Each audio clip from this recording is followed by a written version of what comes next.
Thank you, Mr Speaker. I rise to speak tonight about our healthcare system and particularly what has happened under this Albanese Labor government over the past 2 years in my electorate.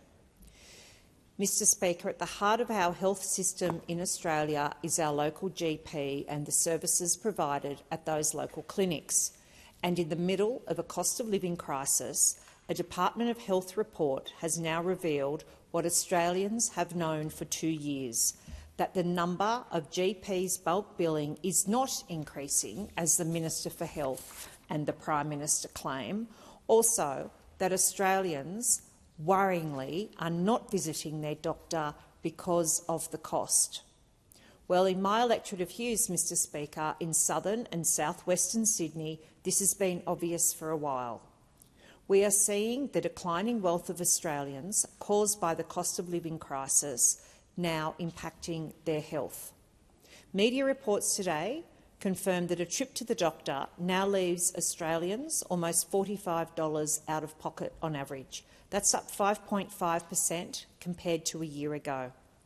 The number of visits to GPs has declined nationally by almost 2.5 million over the last year, and this was on the department's own website. We know the importance of regular health checks, the integral role that a GP plays in monitoring the overall health of his or her patients. This has been attributed again to the reduction in the bulk billing rates has been attributed yet again to cost of living pressures. And Mr Speaker, I don't blame GPs for this at all. Dr Higgins today, the President of the Royal Australian College of General Practitioners, said that costs are increasing for GPs because they are facing the same cost of living pressures as everyone else.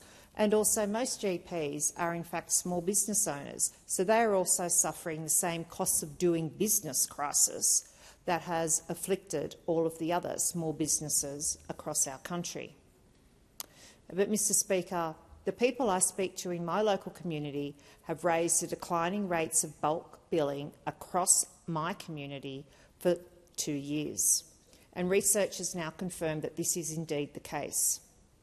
In my electorate, there are now only 4 practices that serve my electorate that still bulk bill entirely.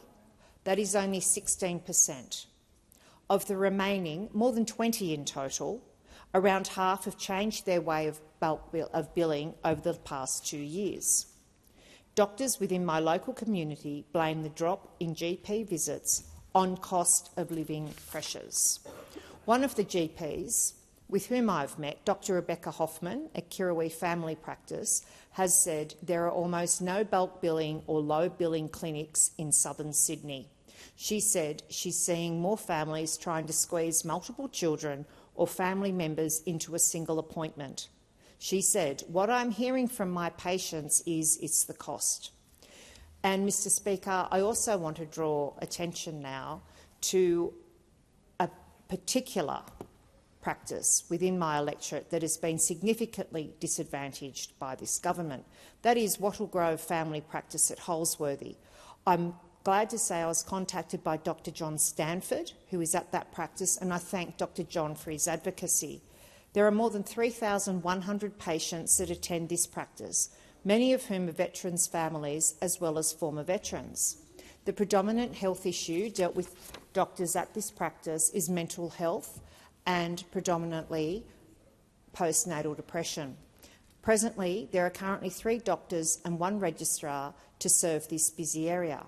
However, due to a bureaucratic departmental decision to reclassify Holsworthy as inner metropolitan rather than its former classification as outer metropolitan, this practice is now going to lose its registrar this month, with a replacement highly unlikely. So this practice is going to in fact lose 25% of its doctors. What that will do to the wait times and also what that will do to increasing the stress on already overworked GPs in this practice is devastating.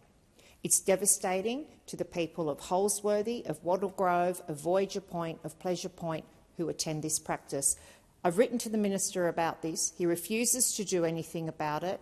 I say that this is yet again another failure of this government on health for our Australians. The question is then,